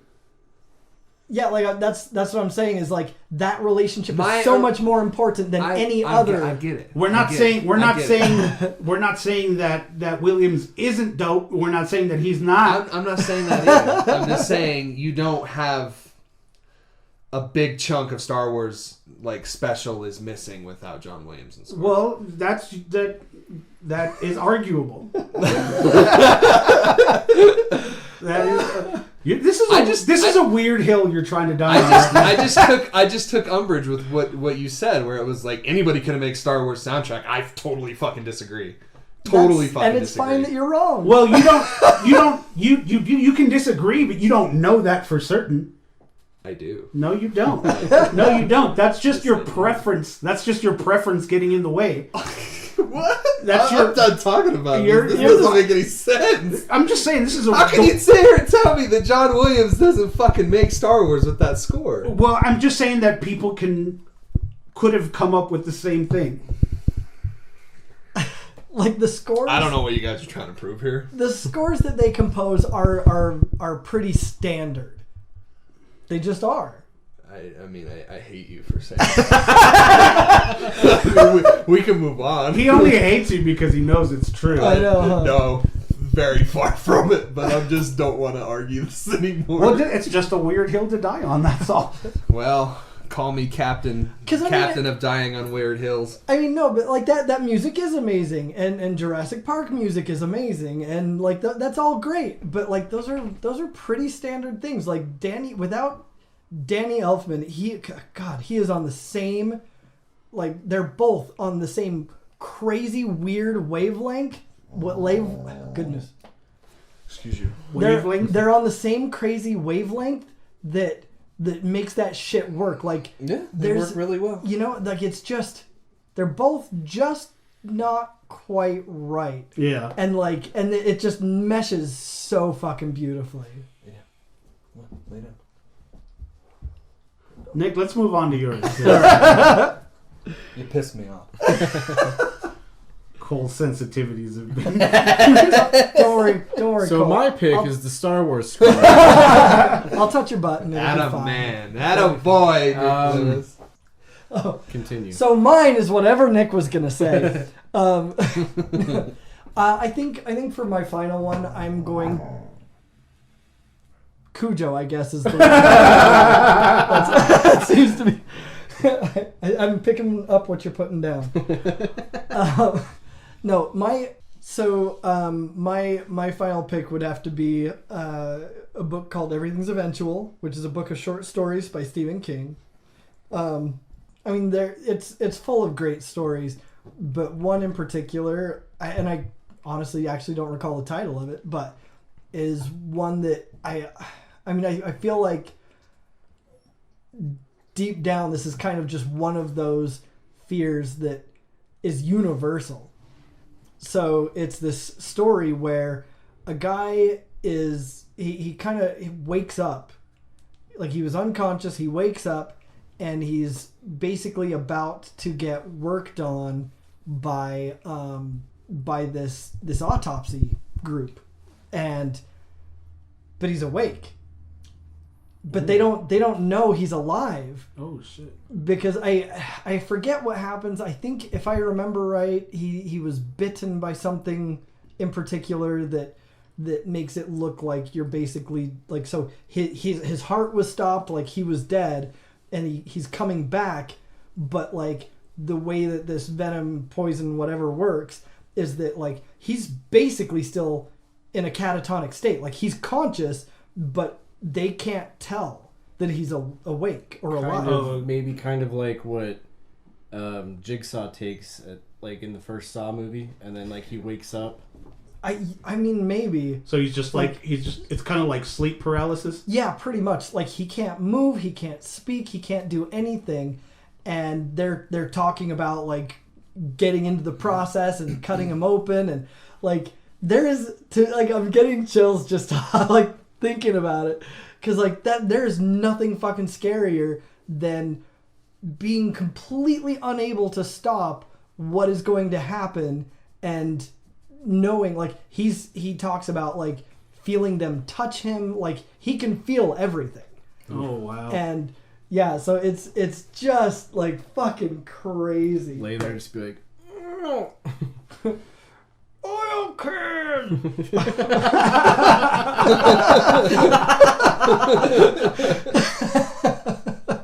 Hell yeah. What? You didn't like that joke? Did you not appreciate that joke?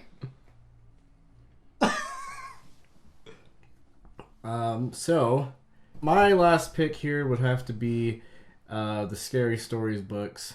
Oh. They turned it into a movie recently, and it was kind of a blunder. It was cool to see in the movie some of those things actually like animated. Yeah, like just watching to see the them movie come to life. Brought to life. See, I heard it was somewhat decent. It was. I mean, I dug it. It was okay. It wasn't a bad okay. movie by any means. Okay. They tried to make it like a big story into it. Like I was kind of hoping it would just be a bunch of like the stories like made into a movie. Like they tried to make like this overarching narrative. Yeah. The way that the narrative that they had going into it, where they brought everything together, kind of just was like, oh, okay. Yeah, I mean, it works. Yeah. But okay. I feel you. Reading these books when I was a kid was the biggest. At the same time, best idea / worst idea I've ever had, because these books gave me nightmares for months. Like there was an aura around these books. There when was they were in school. a few of them that stand out to me. Was there was one that was just called, and I can't even remember some of the premises of these, but there was one that was just called Wolf Girl, and the illustrations they had in these books were bone chilling. Horrifying. Like, yeah, the one that they had of her, because they'll have the story and then they'll have like a little illustration at the end of the story, and it was just this like girl, like it had a girl's face, but she like had all this wolf hair on her. She was just like hunched over, and she just had this look on her face.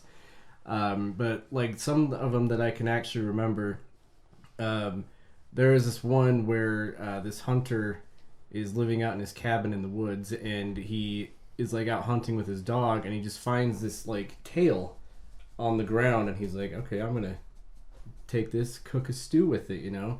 So he does that, he cooks it, he eats it, and then like he wakes up in the middle of the night to like something asking, like, I think the story was called Taily Po, and it's like, where's my Taily Po? And he's like, what the fuck is that noise? And he hears like a scratching at like the foot of his bed, and he's like, is that my dog or whatever? And he wakes up, and the illustration they had for this was just this fucking creature like climbing up onto the top of his bed, and it ended up just like ripping his stomach open to get that shit out. Dang.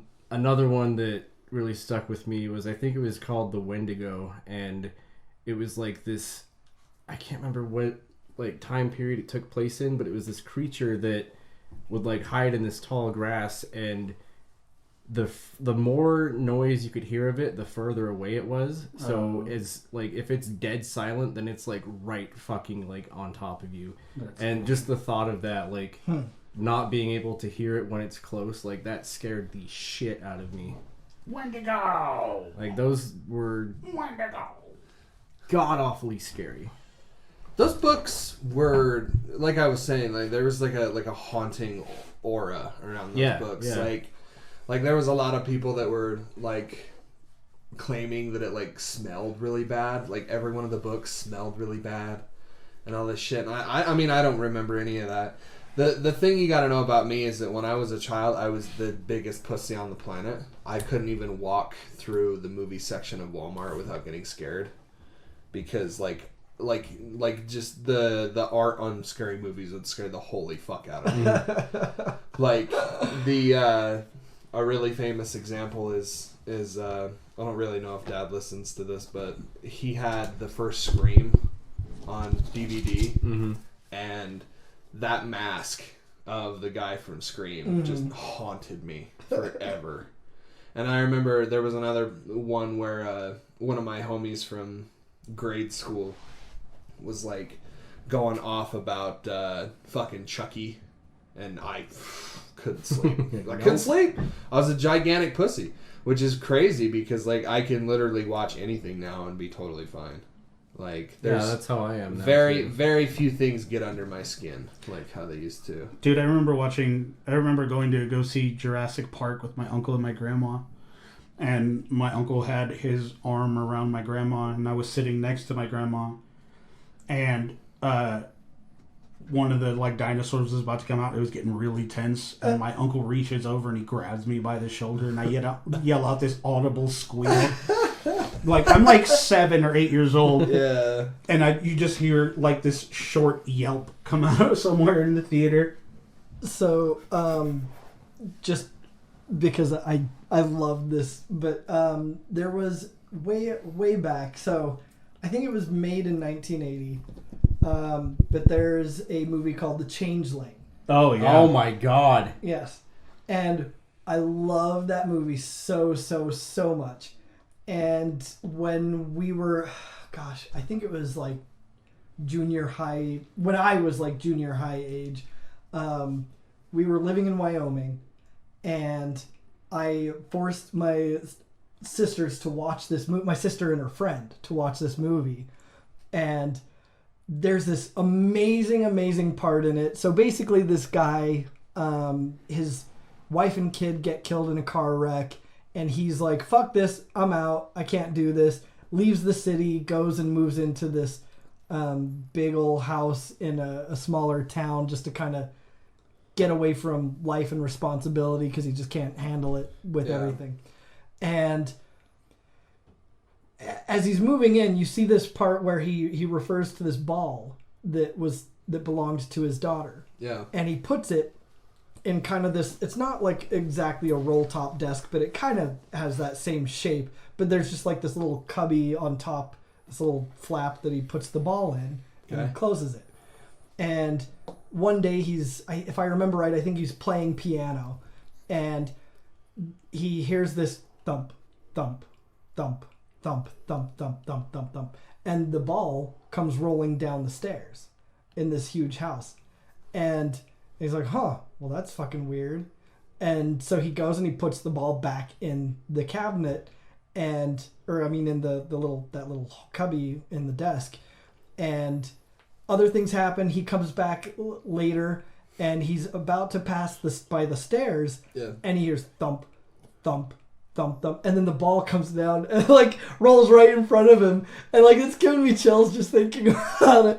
Yeah. But anyway, when that happened the second time, like right before it happened, I walked upstairs and I grabbed a ball and bounced it down the stairs. Yeah. And they scream and come tearing up the stairs. And I was like, ah! Like, it was so fucking funny. But that's anywho, hilarious. Yeah, I mean, I love that movie. I actually had a girl watch that movie over at my house a while ago. Yeah. And she was like, this is dumb. This is the dumbest movie. I can't believe you made me watch this. This is so stupid. And I was like, we're done here. I was like, all right, well, that's all I need to know. I mean, yeah, it's not like a modern horror movie where it's just jump scares every 2 seconds, blood everywhere. Like, it's a lot more of a think about it. Yeah. You know? Mm-hmm. I mean, it's like the 80s. It's a slower paced, like, there doesn't need to be 1,000 things going on every scene. People had more of an attention span, I guess. I was just scrolling through my feed, and an honorable mention, I think, is fucking 13 Ghosts. Oh yeah. Matthew Lillard. That movie was terrifying. Yeah, when I first saw that movie, I was like, holy shit, who thinks of these things? Yeah. Like, Oh yeah. My favorite piece of horror fiction ever is Ridley Scott's 1979 sci-fi horror masterpiece, Alien. I love this movie. I love this movie. Quite the introduction. yeah, I was just gonna say, and I'm just thinking to myself, if he ever knew. Someday Cole's gonna be on like Time Life video or giving away like he'll be the announcer doing these Time Life video things like, and then Ridley Scott. I love Ridley Scott. I think he's a super interesting dude. I think he's insanely fucked up in the head. And I really dig that. Yeah. Obviously. Perfection. Yeah, we don't talk about that. No. Alien is set in obviously deep space on top of a cruiser that is made for going and getting minerals and resources to bring back to Earth. And they are coming out of a deep hyperspace sleep, right? And because the internal computer system called Mother woke them up and said, hey, there's a distress signal over on this really weird planet over here, and it's in their contract with the company that they're working with that they need to go and check out any kind of lead like that, and if you've seen the movie, then you know why. But they go and they touch down on this little planet and they bring something back on board, and it ends up being a very horrifying experience. A lot of people don't really think this movie's as scary as it is. Mm-hmm. I think it's more what it doesn't say, which is scarier to me.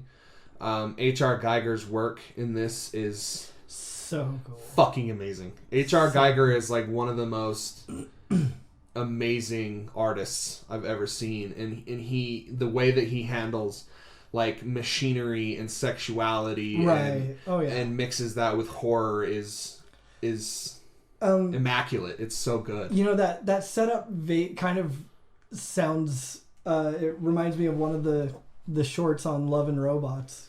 Yeah. Remember that? Except like for him it was, like the equipment malfunctioned or who knows what happened. Yeah. But really. The Xenomorph is still my pick for the coolest horror monster ever made.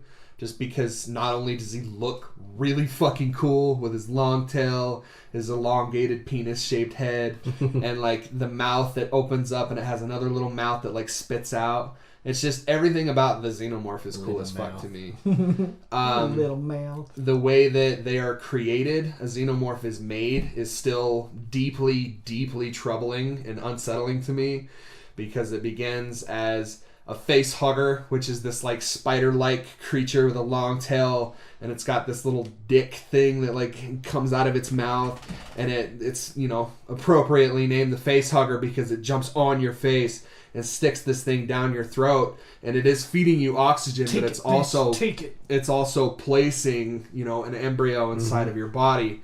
And that was a big thing for H.R. Geiger, is he wanted to unsettle male audiences.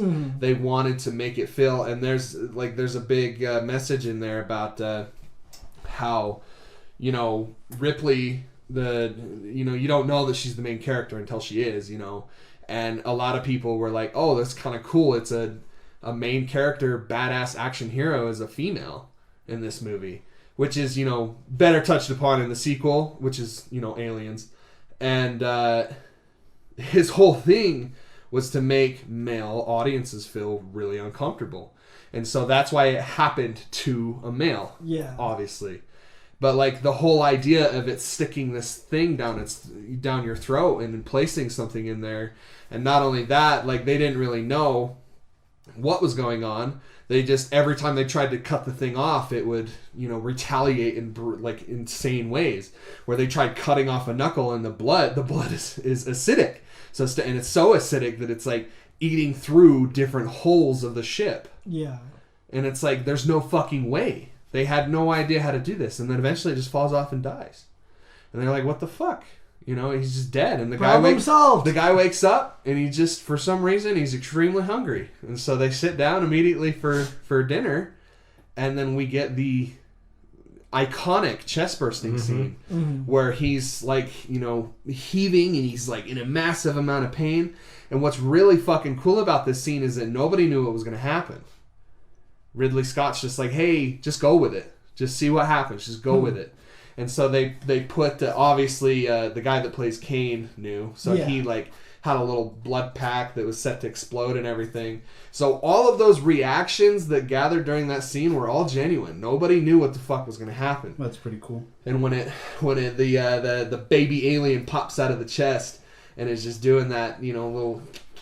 just like staring, and it's covered in blood, and Kane's like hands are like shaking. Like it's not done very well. Like you can tell, like he's acting. He's just shaking. Yeah.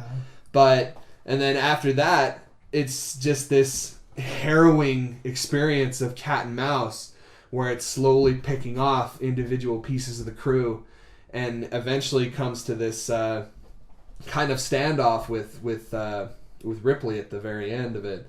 I prefer the director's cut just because it adds one scene, and it's the scene of when, I can't remember his name, but it's there's Parker and Brett. Brett's the older white guy that's like trying to search for the cat, and he goes into this little area where there's like chains hanging, and in the director's cut they added this shot of the fully grown xenomorph, like just kind of camouflaged, and it's just hanging there. Among the chains. Holy shit, really? It's fucking awesome. Dang. It's my favorite shot of the entire movie, just because of how absolutely fucking scary it is. There's corny moments in it, like there's the whole jazz hand scene. Like Game over, man. Game over. So that's Aliens, man, and I love Bill Paxton in that movie because he brings a levity to that movie that it needs. I can't ever think of Alien or anything like that without thinking of Spaceballs. Really? Yeah. How? Okay, so there's a diner scene where this guy gets the special or whatever, and then a xenomorph pops out of his stomach, and it starts dancing across the lunch counter with a top hat and a cane going, "Hello, my baby. Hello, my darling." And it's so I can't ever think about that without that coming in. Obviously, Aliens is considered, the sequel Aliens is considered to be the better movie. I really, really love that movie too. But that's a different topic for a different time. I really love this franchise as a whole. I don't much care for 3. Every time I've started 3, I've fallen asleep. And Resurrection, I just don't even know where to begin. But I'm one of the few people that really loves Prometheus. I think that movie's fucking rad, and the way that they go about in explaining the origin of the xenomorph, I wasn't really hot on to begin with. But then eventually I started to ease up on it a little bit. Alien Covenant I still think is a great horror movie. I just don't think it's a great alien movie. But it's obviously it's directed by Ridley Scott, and everything that man does I think is really great. But yeah, I love that movie. I love that movie a lot. I've only ever seen the first one, and it was once. You haven't seen Aliens? Oh my god, dog! You're coming over in the next couple days. We're gonna fucking watch it, bro. I really don't care for the alien movies. Why? Just never. It's not really that good for you. I'll fucking do it. I want to rewatch it. Just come on over, bro. I got them all on Blu-ray. I want to get naked. I want to drink. I want to get drunk.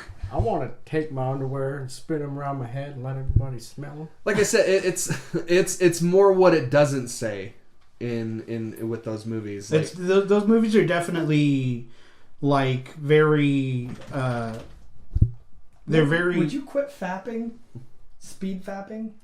Dude, I mean, I'm sorry.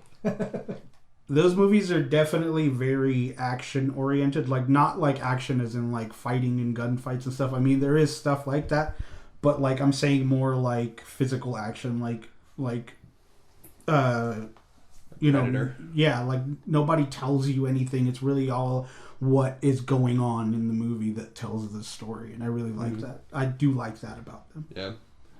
That's why I feel like the first one is the best one, is because it handles that claustrophobia and that deep fear that you're in a place that you can't really escape from. Yeah. And I feel like that's why Alien Isolation made such a great fucking game, too. Yes, it did.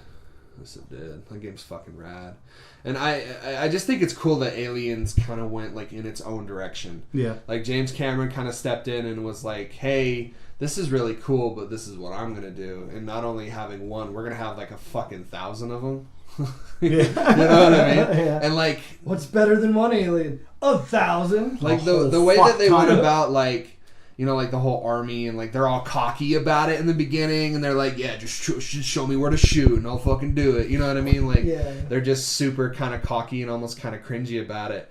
And then they go against like 5 of them, and they're like, holy fuck, what do we do? You know what I mean? Like, just, it's amazing. And I find it very funny that there's all these people saying, like, we need a really strong woman character that's, you know, an action hero. And it's like, we fucking got one. Yeah. A very long time ago. And, like, nobody really cared back then. Sigourney Weaver. Sigourney Weaver. We don't really believe what you're saying about this alien. I kind of don't appreciate that they felt the need to tie Alien and Predator together. It was just a 2000s thing. It was just Clash of the Monster. It was Freddy versus Jason. It sold. It got people's butts in seats. That's really all it was. Which brings me to the next horror pick, the game Aliens Colonial Marines. Oh God. Yeah, we don't talk about that. Yeah, we don't talk about that. Let's just end it now. Fucking Alien versus Predator makes no fucking sense whatsoever because like it doesn't jive with the timeline at all. Like the CEO and the founder of Weyland-Yutani like is wildly different in like every fucking movie. So like those movies are like a disgrace. They're there's no cohesion. There's nothing. There's no validation. There's no redeeming factors of either Alien versus Predator or Alien versus Predator Requiem. Like none of them. Like especially Requiem.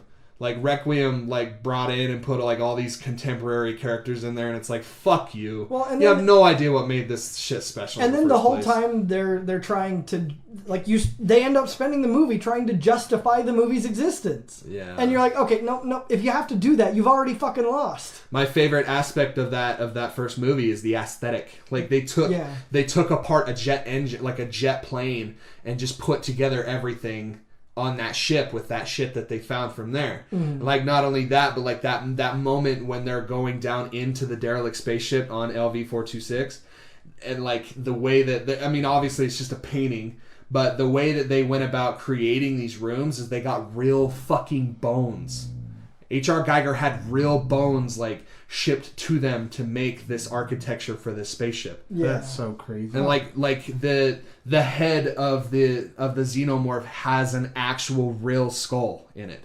Like there's like little shit like that's fucking amazing. And it's still like it just touches upon a very primal fear of mine. And it's just like nothing really kind of gets that way. And then you mix that in with the fucking amazingly cool design of the xenomorph. That's it. You got me. You got me. Well, that concludes our Halloween special. We hope you enjoyed it. As always, you can follow us on social media. On the Facebooks at the Nerd Corporation, a podcast. On Twitter and Instagram at Nerdcore Podcast. Or you can email us at nerdcorppodcast@gmail.com. And if you want to argue which one is better, like Cole does. I'm not saying they're fucking better. I'm not saying that at all. I'm just saying you can't fucking say Star Wars without thinking John Williams. You can't. I just wanted one more. It's impossible. I just wanted one more. It's impossible. It's impossible! Well, if you want to argue composers with Cole, consider subscribing to our Patreon. Patreon.com/Nerdcore Podcast. Several tiers of loot to have access to, from stickers and shirts to extra content and bonus episodes. And he will personally argue with you Yeah. over this. I really will. For a very low price. I love arguing with people, like really. Please, I will. I'll do it for free. I don't give a fuck. like if you come to me with some bullshit, I'll sit you down. I really will. I'll sit you down and I'll teach you. And if you get unruly, I'll get the ruler. And if you can't contribute monthly, consider donating to our PayPal, paypal.com/Nerdcore Podcast. We want to have the best technology and best merch to keep you entertained. So for the Nerd Corporation, my name is Eddie Lyon. I'm Cole Semper. I'm Nick Lewis. And I'm Derek Reese. Stay classy, planet Earth. In space, no one can